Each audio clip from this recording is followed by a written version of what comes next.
Well, hey, everybody, and welcome to another episode of the Refuge Church podcast. I'm Pastor David, the West Campus here, and I'm excited to bring you in. This is another staff highlight episode where we get a window into the lives of one of our staff here at Refuge Church, and I'm very happy to bring in our Refuge Church Women's Director, Miss Glenda Rupard. How are you? I am great. I'm glad to have you today. Thank you. It's so good to be here. I know. We're excited about this. So you've kind of been off and on, leading our women for how many years now? It will be 2 years in July. This July, 2 years already. That's amazing. Yes. That is really, really cool. So when you got the phone call / text message from me about this, what was your initial reaction to hear that you're going to be allowed to share your story on this podcast? Well, at first I got nervous because I've never, done this before. And, but then the Lord said, your story needs to be told. That's right. They need to know where you came from and where you're walking today. That's it. So because it encourages others, it encourages the ladies to know that I didn't just step into it out of as far as like my prior life, I wasn't raised in church like most people. The Lord, I give him all the praise and all the glory for everything that he's brought me in and done for me. And anyway, I'm just excited to share it, and prayerfully it will help someone else. I love that. I really do. And I'm like I said, I'm excited. That's what especially these staff highlight episodes, that's what it's all about, sharing your story, who you are, why you're a part of the Refuge team, and what God is doing right now. And last time I checked, the majority of church populations are women. And so it's very important that we have a very strong women's director with a powerful story to share. But let's go to where every good story starts, and that's at the beginning, Miss Glenda. Where were you born? I was right here in Jonesboro. Have you lived here pretty much your whole life? My whole life. I was born in 1964. Wow. I was 61 years old. So no stints of ever being away for any other period of time? No. Wow. No. Okay, that's rare. That's rare. Rare. But that is really, really cool. Go into your childhood. What was it like growing up here in Jonesboro? Growing up, we lived out on a little country road in a 2-story home. I have a sister that is 18 months older than me and a brother that's 4 years younger. Mm-hmm. And my childhood, we were in and out of church. I feel like my mom and dad did the best they could do. But it was like, I was always a good kid. I want to say I was a good kid. Okay. I was a rule follower, but it was a tough childhood. My mother was very strict, strict. So there was no room for accidents. Gotcha. So if there... Mistakes are not allowed. No, there's not. No, there's not. So, she was very strict in everything. And, at first, I really disliked her for that. But as I got older, I realized that it built my character. It's who I am today. Right. Have I had to break off some generational curses? Of course. And I'm still working. I'm still working on trying to be the best that I can be with God. With his help, I feel like I am moving forward. Okay. How was your relationship with your dad? I love my daddy. Yeah. My dad, he and I we were what I call barn partners. Both my daughters showed horses. And so me and Daddy would go to the barn every Friday, spend all day and half the night bathing horses, grooming horses for the girls to show on Saturday. Did you love horses before you had girls? Oh, yes. We had horses all my life. Oh, wow. Yes. What kind of a dynamic is that growing up and having basically huge, twice the size of you members of your family out in the back? I loved it. Yeah. It kept me, the horses stayed at my dad's until he got sick, and then we moved them. Jim and I moved them over to our house. But it was something that, animals can help heal. Yeah. Lots of things. And that's what my horses do for me. Did y'all go attend church growing up? In church, we I've always said we were in and out of church, but we didn't live the way, I didn't know that as a child. But later in life, as I look back at my childhood, we didn't live how the Bible, I guess, would say, how God, oh gosh, y'all. It's okay. Okay. It was my parents' fault. Okay. 24 hours a day. Was it opposites repel or too like-minded or? My dad was just very quiet, and my mom was very overbearing Okay. type, Now, I'm not going to paint the picture that my dad was perfect. In my eyes, I thought he was until I got older and I realized that it takes two, Yes. to argue. And but it was something that really affected all three of us children. I understand. Yeah. I think a lot of people, especially couples, don't understand that kids have ears and eyes. And a lot of times what you think is an isolated incident is not. Right. And so growing up did you perceive it as normal, or even as a young child, you were like, there's something wrong with this? I knew there was something wrong because I wanted to stay, and I did stay at my friends' houses a lot. Okay. And I seen how they interacted with their mom and their dad. And I asked God to be that mom. Wow. Just in the process of all of this, at what point then in your journey, if church was not attended or not lived out correctly in front of you, then at what point in your journey did you receive Christ for yourself? I was 14. We went to a Nazarene church, and there were like, the number 17 keeps coming to my mind because I can't really remember. Children from the church. We went to an in-ground pool, and we were all baptized. Wow. After I had accepted the Lord into my heart, and then I want to say we all accepted him like within this short period of time, and then we all were baptized. And after I was baptized, I was around people that did things even after they were baptized that it was just like, to be honest, I didn't know if I was so fearful of what my mom would do to me if I did something that she didn't agree with, or if it was just the Lord protecting me. Right. And I really feel like it was him. I prayed about this morning in my prayer time. I was like, Lord, you have protected me from day one. Yes. And I just didn't realize it until I got older and really knew the relationship that I had with the Lord. When I started having a closer relationship with the Lord, he actually showed me that even though I didn't really understand what he was all about until later in life, but he protected me and took care of me and my brother and my sister. Wow. So in the process of all of this, when you made that decision, like what were the circumstances that led up to it? Was it a good peer pressure? Everybody around you was accepting and you wanted to as well? Or was it more of an isolated thing of, I just feel the Lord drawing me that I need to give my heart to him? From what I can remember, it was like I was going to grab a hold of anything good. I wanted to grab a hold of something that I knew I could count on. Mm-hmm. And I knew that he would be there for me.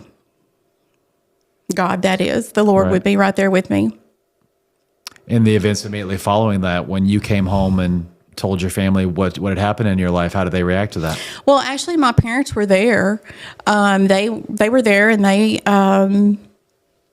I don't want to paint a picture that my mom was just, this horrible monster.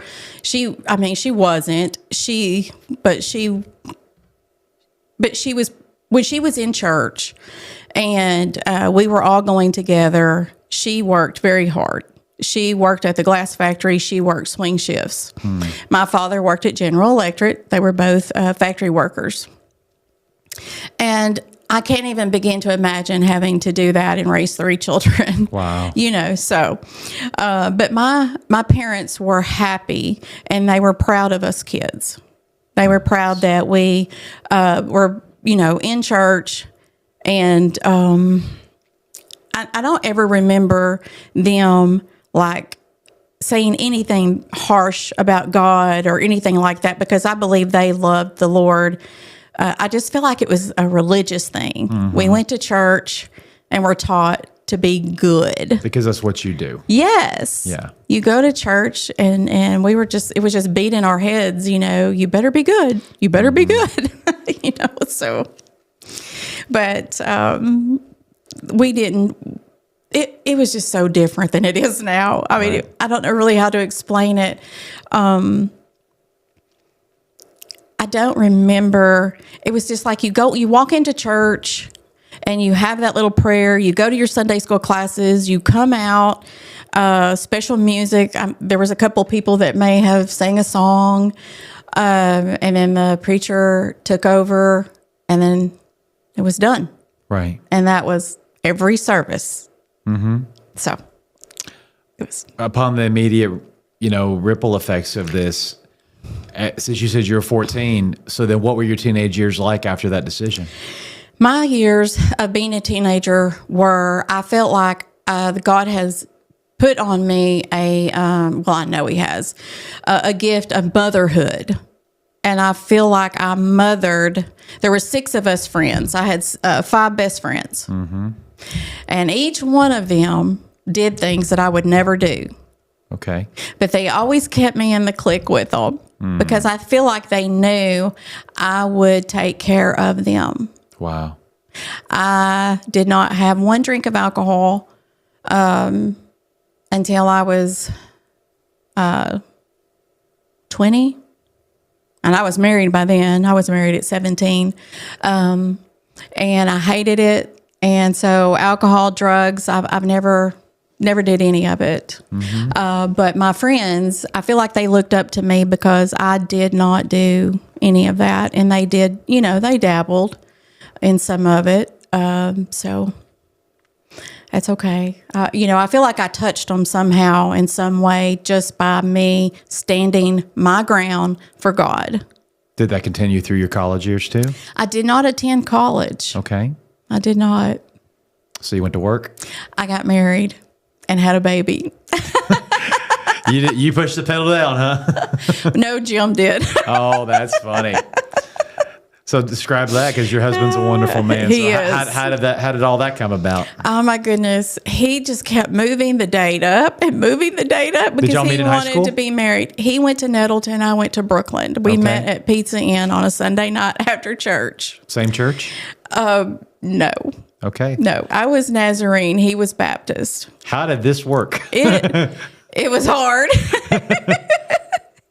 It was hard. He was good. I mean, he was raised where mama took care of him. Like he was one of those that mama come by, you put a glass down, she picked it up. Mm-hmm. Yeah. So Brother Glenn last night through his word, marriage is hard. Yeah. And we are polar opposite. Men and women are just opposite. And when you get married at 17 and you really didn't have a role model of that marriage that God wants for us to have, it was hard. What about his parents? His mother was in church, but his father was not. Okay. But I will say we had lots of fights, arguments, and it really wasn't a great marriage for a long time. Wow. But we worked hard together to build what we have now. And I wouldn't trade it for anything. In the midst of working things out, at what point in y'all's marriage did y'all begin to realize, wait a second, the only way this is going to work is if Christ is the center of it? Well, I'll back up to when my dad was sick.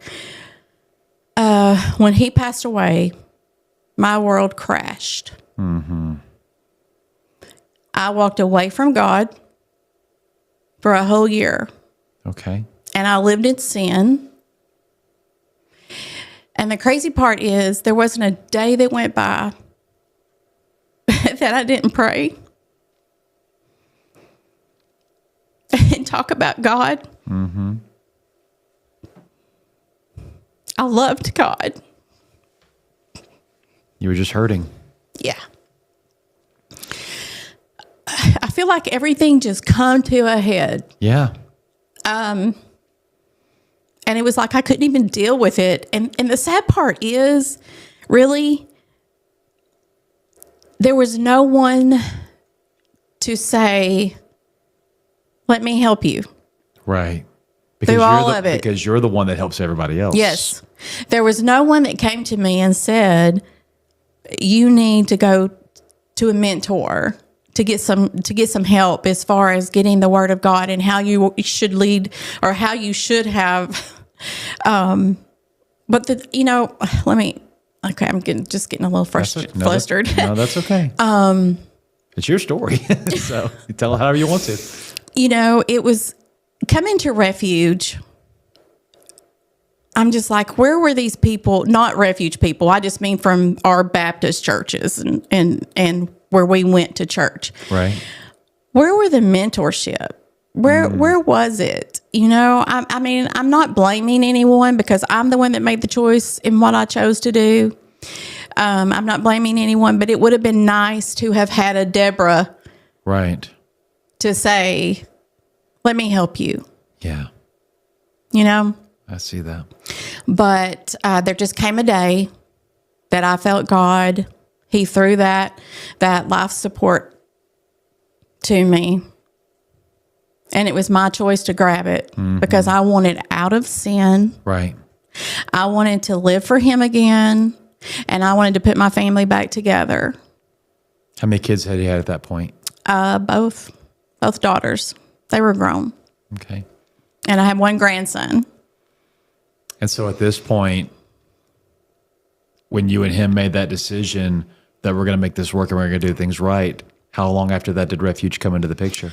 Well, I had a friend that went here. Her and her family were attending Refuge.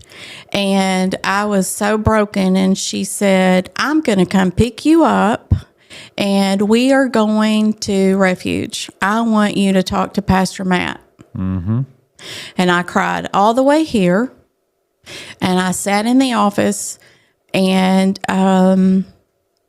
he come out the door and said, go ahead and come in. And Debbie was in the room with her. And actually, we had attended here a few times before this moment. Mm-hmm.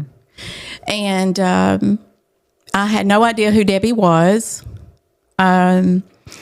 So Pastor Matt, I got to talk to him. Told him everything. I laid it all out on the table, and I just remember wailing, and Debbie holding me. Mm-hmm. And I said, I don't know what you do here, but when I was sitting, I sat over on the far right, and Debbie sat on the far left. Right. And I looked over at her one Sunday, and God said, that's who you need in your life. Wow. And so she was the one that was in that office. Wow.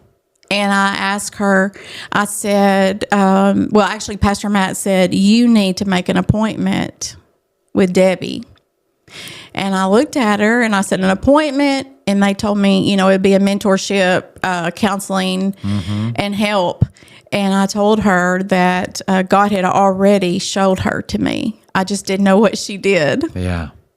And it was an amazing relationship from the beginning. She didn't judge me. She loved me through everything. She loved me right where I was at. And then the healing began, thanks to God. What year was that? What's 9 years ago? That would be 2016. There you go. So 9 years ago, and then you came home, grabbed your husband, and said, "We found our church." Like, what happened after that? Actually, we just started going here or attending Refuge, and y'all, for 4 years, I don't know that I spoke to anyone, and it wasn't because it was just, I don't know. I think I still have carried that shame. And I would just come in and listen like a sponge on every word that Pastor Matt would preach and soak it all up and just let God heal me from the inside out. And after about 4 years, it was like I would start going to class or going to some of the activities to meet people. And then from there, relationships were built. And I don't know, God just turned it all, He redeemed and turned it all around. What happened in that season between you and your mother as you were healing? I have learned to love my mother again. Wow. And I take care of my mom now.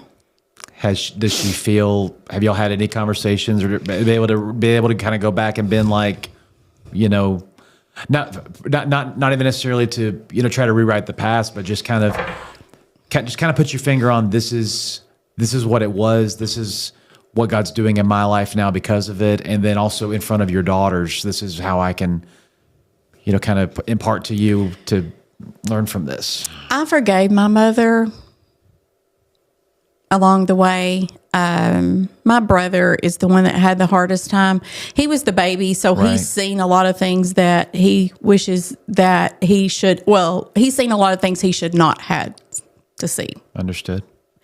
That happened to his sisters. So he had seeked out some counseling, and they asked him to have a conversation with Mom. And Mom doesn't remember a lot of it. Right. But it helped him heal. And I had forgiven her already, you know, years, I don't know, about 2 or 3 years before he ever had a conversation with her. And I just let it go. I just couldn't see any good coming out of it, really. God never prompted me to go talk to her. He healed me, and I accepted it and moved forward. That's awesome. Yeah. That's awesome. So now, in the role you're in currently, talk about the process and the journey that it came 2 years ago for you to be sitting in that chair and Pastor Matt saying, "I have something I need you to do." You know, I actually, my journey all started at the fire tunnel, or the prayer tunnel. I call it the fire tunnel because it was fire at Mark Tree when brother, I believe, Steve McKnight was there. I walked through that tunnel, and God gave me a word halfway through, and that word was forward, and I fell forward. And I was so thankful that James Turner was there to catch me and didn't let me fall on my face and drug me over to a chair. It was God. God started speaking to me because it's been 25, maybe 26 years ago, Jim and I attended a revival. And I always sat on the back. I didn't want to be, at that time, those Pentecostal revivals, they come got you and drug you to the front, you know? So I didn't want to be drugged to the front. Understood. Jim, he was up front. He was good with it. Good old Baptist boy, having fun at a Pentecostal revival.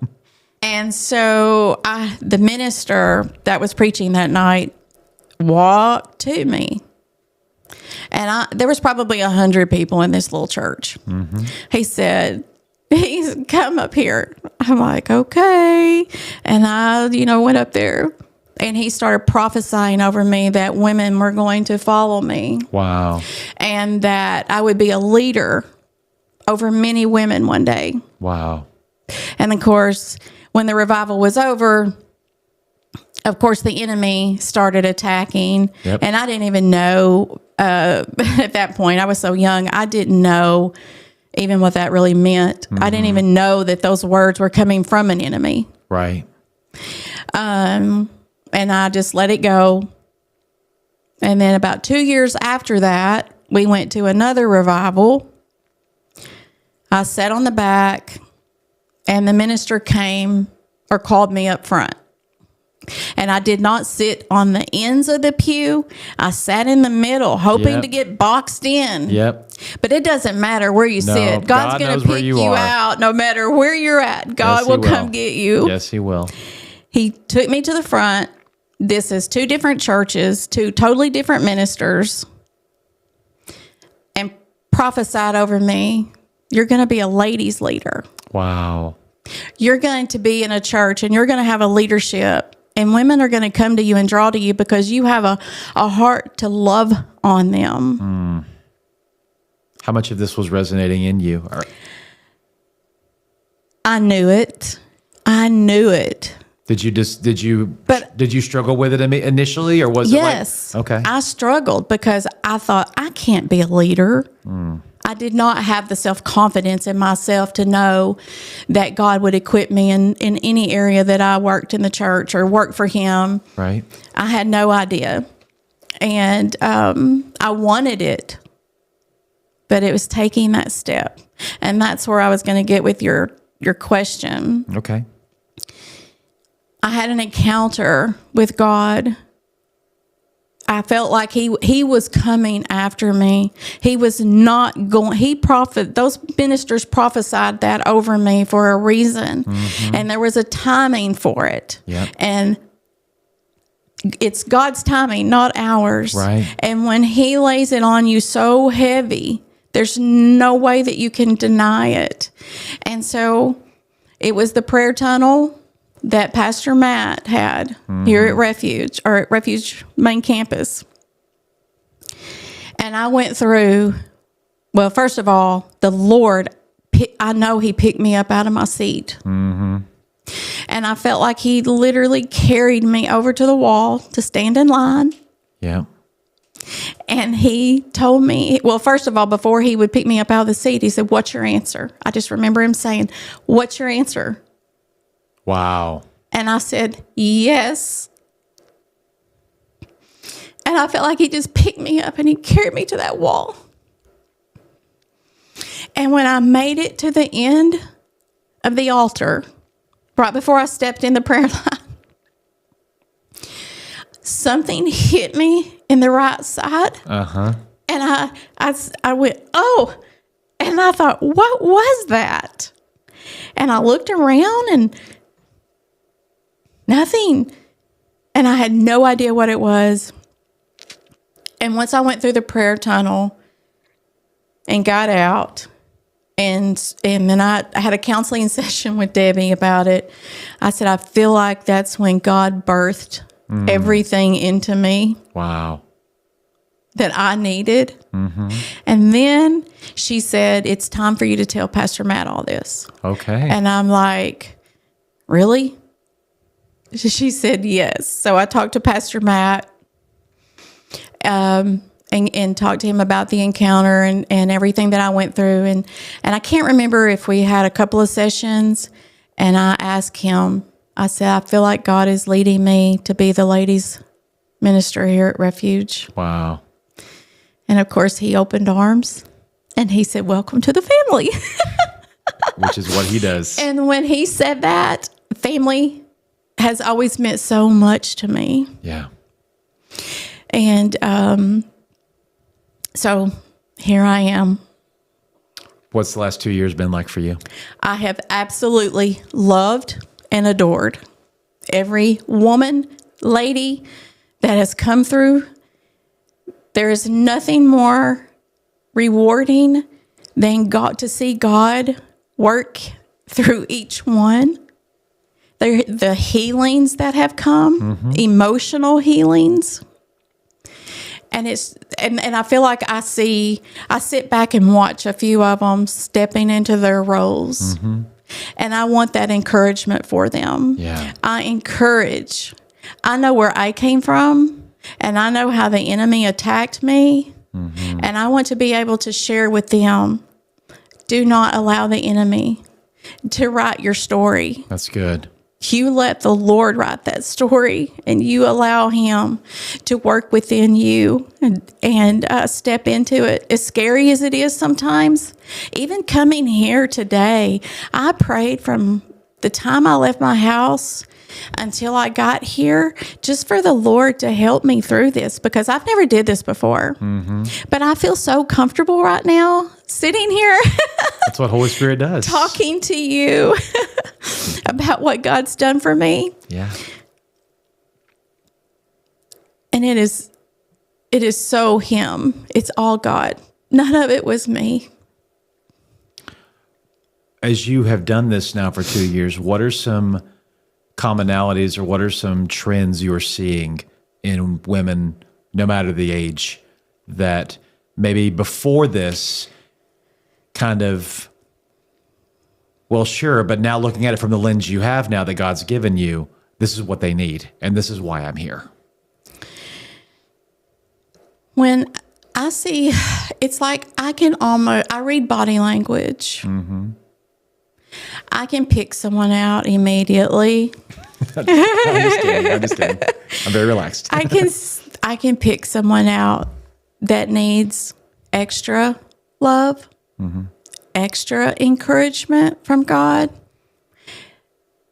And I don't know if you've noticed that when in church, when we have prayer, when I'm standing in the front and someone comes up front and they are coming to me, God tells me when to open my arms and allow them just to come on in. And there have been a few that He's not told me that. But I will open my arms and hug them up like a mama. I don't care of the age. That's good. And I'll hug them up. And they will cry and thank me for such a warming hug and loving hug. And if I get the opportunity for them to come to the ladies' nights out, it's just that much more time they get to spend with us for us to encourage them. And the ladies that have been coming for quite some time, I'm amazed at watching them come from the same story, but yet when they notice someone, they surround them, they love them, make them feel welcome, make them feel like they're family. They are family, and welcome them in, and we encourage them through God's word that they can do all things through Him. That's great. Because God has given me that strength, and I have lived by that verse since 2004. And I still use it because to me, it can be applied in everyday life and every step that we walk. That's right. Philippians 4:13. It's a big one. It's big and it's great. It is. So that's where I'm at. And I'm so thankful for Refuge. What would I do without my Refuge family? I know. That's really, the word family defines us so perfectly. We are that. And, you know, I love hearing you say these things, because I think that's what, especially this generation, and to an extent, generations past, they had a semblance of family, or what was defined for them as family. Yes. But a lot of them don't really have family. Exactly. Yeah. So something else families do is families love to have fun. Oh, yes. And so let's go lighthearted for a minute here. Okay. Talk about, as the women's director, what are some things that you have also seen that we got to do these things with women, because it just brings out that, it disarms them, brings out that side of them, and lets them get to a place where they do feel comfortable, and then we can address maybe some areas they need. Because I think a lot of women, some women may come right in and go, look, my life's screwed up and I need you to pray for me. But most women, most women don't. So what are some things that you in the ladies ministry have really tapped into? We love to do these kind of things because there's room for everybody to get involved and do these things. Well, one night, it was so fun. It was a small group, actually, that came to my house. And, it was so silly. I had a big popcorn machine. We popped popcorn, and I had all these streamers. And so what we would do, we would throw the popcorn up in the air. We just do fun stuff. We threw all the popcorn and streamers up in the air while we posed for the camera. And it looked like all the streamers and the popcorn were falling on us, just lightweight things like that. Yeah. We had pajama pancake night, because when they come in, if you don't have that little bit of time to get comfortable. Right. If you just slam them with something, right up front, I know how I felt. Right. I base a lot of this on my walk. First of all, I didn't really understand a lot of it at first until I got comfortable. Right. When we get comfortable with someone, it's easier to open up, just like you said, to open up and be more accepting when the word comes in or the prayers come in or the prophesying, whatever we do. Right. But there's just lots of stuff that I've seen when we first started the ministry, when ladies started coming, it was like I was so uncomfortable that I probably made them uncomfortable. But now it's like I found my role and I'm comfortable. And so we just do lots of different things. You mentioned Ladies Night Out. Talk about that. Oh, my goodness. We have so much fun, ladies. And if you have not come to a Ladies Night Out, shame on you. No, I'm just kidding. I would love to have you. Everyone's invited to my house. And I welcome you, and I want you to feel comfortable at my house. My house is your house. We have a Ladies Night Out once a month. I'll talk about this month. March 21st, we are going to have a crocheting. We're going to learn how to crochet pot holders. So, Brother David, if you want to come on in and crochet a pot holder, Jess would probably appreciate that. Yeah. I have crocheted before, but not a lot. But I'm looking forward to it. What are some things you've done at past Ladies Nights Out that might come around again for future episodes that people can? When we went bowling, that was the best night, I feel like. I had so many women tell me that it was such a great night. We never laughed so hard. And, of course, the music wasn't playing. It was not gospel music. But I would look around and see some of the ladies, like voice, their lips were doing this. And they'd look at me and they'd go, yeah. That's funny. But it was just a lot of fun. It was a great time. Like I said, the pancake and pajamas night was awesome. We have game nights. The game nights are hilarious. I think our first meeting, we did what was it called? It was the worm. You made a train that looked like a worm. You put the balloon in between each lady. Yeah. And you had to race. I set up an obstacle course and they raced around this obstacle course, but you couldn't let the balloon fall. Right. Several balloons popped because they were squishing them so hard against the other person. But that's funny. we do all kinds of things. And something else that's been a big hit, especially the last couple of years, is Secret Sister. Oh, yes. That was a gift from God dropped. Talk about it. So what is it and how does it work? Okay. Secret Sister is, once a year, we'll draw names in January. And you'll get a name. And when you draw your name, I feel like that is all God's plan. That name you drew because God wanted you to have that person, and you are to pray for that person daily, and you're to get to know that person, and you will get to know her. And they don't know you've picked them. No, they do not know you picked them. That's why it's Secret Sister. And you will get them. You buy them a gift once a month to make them feel special, and in that gift will be a card. And you will write them a note from your heart to theirs. And out of your prayer time God will give you exactly what they need to hear. Absolutely. Yeah. And I've heard that over and over. How did you know? How did you know that? Yeah. And so, of course, that's the ones that are in prayer daily, and they know exactly what God wants them to write. Yeah. And so in December, we have our reveal, which I'll talk a little bit about my secret sister. Okay. I had no idea who my secret sister was, but she knew me because every gift was all wrapped all around love, horses, and my house was decorated by that whole year. By December, every room had something that she had bought me. Wow. So it reminded me of her, and I knew that she had to be a special, special person. And I did not want to know. Some of the ladies want to know who their secret sister is. They try to find out, but I do not. I want to be surprised on that day. Yeah. And when Jane Richardson, yes, exactly. When Jane Richardson, It's not like she has access to everybody and knows everything. when she came to me, I cried. Yeah. I cried. Yes. Because she absolutely spoiled me. Yeah. And I knew all those prayers were going up from her. Well, Miss Glenda, at the time of this recording, we're gearing up for, it's in the time of the spring. Your episode will be a little bit later airing, but speak to any women that are at Refuge that need to get more involved, or speak to maybe women that are checking out this podcast that maybe could possibly be at Refuge, and just look at that camera and just talk to them. Hey, ladies. Actually, God has been speaking to me about visiting West and Mark Tree to come and introduce myself and let you get to know me. And I want to know you. I want to know you on a personal basis.